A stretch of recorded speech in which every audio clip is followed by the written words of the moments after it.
మంత్రిగాను పంచాయతీరాజ్ శాఖ మంత్రిగా పనిచేశాను.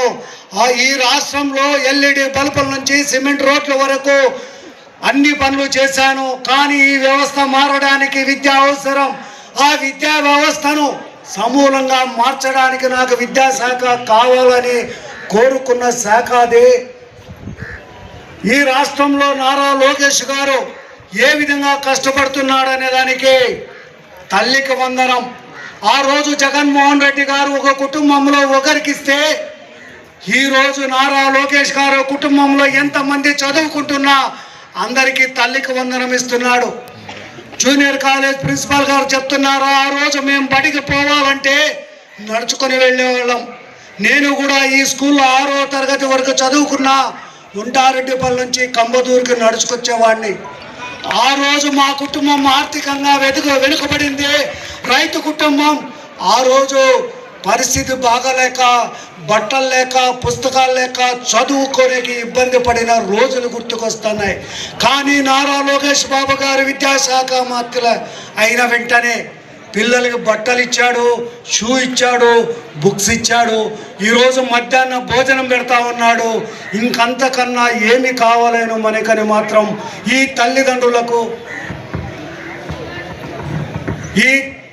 తల్లిదండ్రులను అడుగుతా ఉన్నా. ఆయన ఒక్కటే తీసుకున్నాడు మన ఎమ్మెల్యే గారు.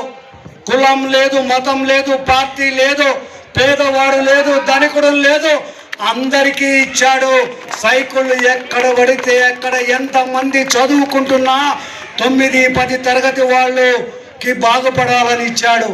ఇంకా ఒకటి, మరిమాకులపల్లి, ఇనమలతోటి గ్రామాల్లోకి వెళ్ళినప్పుడు ఎమ్మెల్యేగా డోర్ టు డోర్ క్యాంపెయిన్ వెళ్ళినప్పుడు ఒకటే ముస్లిం కుటుంబంలో 11 మందికి తల్లికి వందనం ఇచ్చిన ఘనత తెలుగుదేశం పార్టీలను మాత్రం సభాముఖంగా తెలియజేస్తున్నా. నారా లోకేష్ బాబు గారు అధికారంలోకి వచ్చిన వెంటనే మెగా డిఎస్ అని 10,656 మందికి టీచర్ ఉద్యోగాలు ఇస్తే జగన్మోహన్ రెడ్డి గారు దాన్ని అభివృద్ధిని చూసి ఓర్వలేక దగా డిఎస్సి అన్నాడు. ఆ రోజు ఉద్యోగం సంపాదించిన టీచర్లంతా కర్నూలు, విజయవాడ, తిరుపతిలో మేము కష్టపడి చదివినాం. మా తల్లిదండ్రులు కూలి పని చేసి చదివించారు. మా తల్లిదండ్రులు మూటలు మోసి చదివిస్తే ఆ కష్టంతో ఈ ఉద్యోగాన్ని సంపాదించాం. మేము ఎక్కడ డబ్బులు ఇచ్చి తీసుకోలేదని నిరసన తెలియజేస్తా ఉంటే 4 గోడల మధ్య కూర్చొని 11 మంది గెలిస్తే అసెంబ్లీకి రాకుండా దొంగ మాదిరి ఇంట్లో కూర్చున్నాడు తప్ప అసెంబ్లీకి వచ్చి ఎక్కడైనా తప్పు జరిగితే రాజకీయ నాయకులను ప్రశ్నించే వేదిక అసెంబ్లీలోకి వచ్చి నీవు ఈ తప్పుడు పని చేసావు, ఇక్కడ మోసం చేసావు, ఇక్కడ అవినీతి జరిగిందని చెప్పవలసిన బాధ్యత జగన్మోహన్ రెడ్డికి ఉంది. ఆ బాధ్యత నుంచి పరిగెత్తుకెళ్ళాడు. లోకేష్ బాబు గారు నిన్న ఛాలెంజ్ చేశారు. ఈ రాష్ట్రంలో కానీ ఎక్కడైనా కానీ ఎప్పుడైనా కానీ ఏ సెంటర్కైనా నేను వస్తా, నీవు రా, ఛాలెంజ్ చేస్తారంటే వచ్చే పరిస్థితి మాత్రం లేదు. ఈరోజు కళ్యాణ దుర్గం అభివృద్ధి గురించి చూస్తే ఒక్కసారి ఇక్కడ చదువుకున్న విద్యార్థులు వాళ్ళ తల్లిదండ్రులు వచ్చారు. ఎమ్మెల్యే గారు కానీ ఎస్ఆర్సి ట్రస్ట్ ద్వారా కానీ అభివృద్ధి జరిగింది, ఇక్కడ అభివృద్ధి చేశాడు అనే దానికి ఉదాహరణ మాత్రమే ఈ ఫ్లెక్సీలను మాత్రం తెలియజేస్తా ఉన్నా. మరీ ముఖ్యంగా 2024లో తెలుగుదేశం పార్టీ టికెట్ ఇచ్చినప్పుడు, ఎమ్మెల్యేగా పోటీ చేసినప్పుడు, గ్రామాన పర్యటించినప్పుడు ఆయనతో పాటు మేము వెళ్ళినప్పుడు ఆయన ఒకటే చెప్పాడు, అన్న ఈ ప్రాంతం వెనుకబడిన ప్రాంతం, ఈ ప్రాంతం అభివృద్ధి చేయాలంటే నన్ను గెలిపించాలా ఈ ప్రజలు. నేను గెలిస్తే ఎమ్మెల్యేగా అయితే ఈ రోడ్లు బాగుపరుస్తా. ఆ రోడ్లు వెంబడే చిన్న పిల్లలు బుక్కులు ఎత్తుకొని వస్తూ ఉంటే నేను ఎమ్మెల్యే అయిన తర్వాత ఈ విద్యార్థులకు ఏదో ఒక రూపంలో సహాయం చేసి తీరుతానన్నాడు. అందులో భాగమే ఈరోజు ఈ కంబదూరులో ఇస్తున్న 300 సైకిళ్ళు.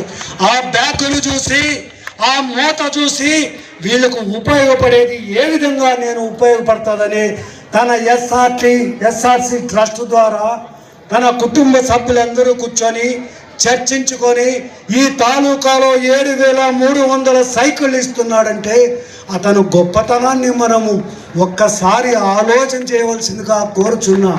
అదేవిధంగా మా మిత్రులు చెప్పారు, రోడ్డు ఇక్కడ 2009 నుంచి ఒక ఆయన మంత్రిగా చేసి ఇక్కడ పోటీ చేయకుండా వెళ్ళిపోయాడు. 2019 నుంచి 24 వరకు జిగేల్ రాణి అనే ఒక ఎమ్మెల్యే వచ్చింది, మంత్రి అయింది. ఎక్కడ అభివృద్ధి చేయకుండా ఓడిస్తారని టికెట్ ఇవ్వకుండా ఈ కాన్స్టిట్యున్సీ నుంచి పరిగెత్తుకెళ్ళింది. కానీ మన కళ్ళ ముందు, మన స్కూల్ ముందు వెళుతున్న రోడ్డు దాదాపు 15 సంవత్సరాలుగా పోరాటం చేస్తే గంపడి మట్టేసిన పాపాను పోలేదు. ఎమ్మెల్యే గారు ఎన్నికలప్పుడు ఈ గ్రామాల్లో పర్యటించినప్పుడు, అన్న ఏమన్నా ఇంత అధ్వానంగా ఉంది ఈ రోడ్ అంటే, కమ్మదూరు నుంచి పేరూరుకు, కోటగుట్టం నుంచి నూతమడుగు వరకు ఇవన్నీ తెలుగుదేశం పట్టున్న గ్రామాలు బ్రదర్. ఆమె పని చేయలేదు, అభివృద్ధి చేస్తే నాకు ఇబ్బందికరంగా ఉంటుందని అభివృద్ధి చేయలేదంటే, ఎమ్మెల్యే గారు ఇంకా ఎమ్మెల్యేగా కాకపోయినా జేసీబీలు పెట్టి మట్టంతా పూడ్చి, గుంతలంతా పూడ్చి బస్ ఫ్లయింగ్ చేశాడంటే అతని యొక్క మంచితనాన్ని మనం ఒక్కసారి అర్థం చేసుకోవాల్సిందిగా కోరుచున్నా. అదేవిధంగా ఐపార్స్పల్లి రోడ్డుకు 3 కోట్ల రూపాయలు తీసుకొచ్చి ఈరోజు బీటీ రోడ్డు వేశాడు. కమ్మదూరు నుంచి నూతిపడుగు వరకు బస్సు పోయే పరిస్థితి వచ్చింది. ఇప్పుడే చెప్పాడు ఎమ్మెల్యే గారు, పిఏ గారు, కోటగుడ్డం నుంచి రాళ్ళనంతపురం వరకు 8 కిలోమీటర్ల తారు రోడ్డు మంజూరైందని, తొందరలో ఆర్డర్ వస్తుందని ఇప్పుడే ఎమ్మెల్యే గారు చెప్పారు.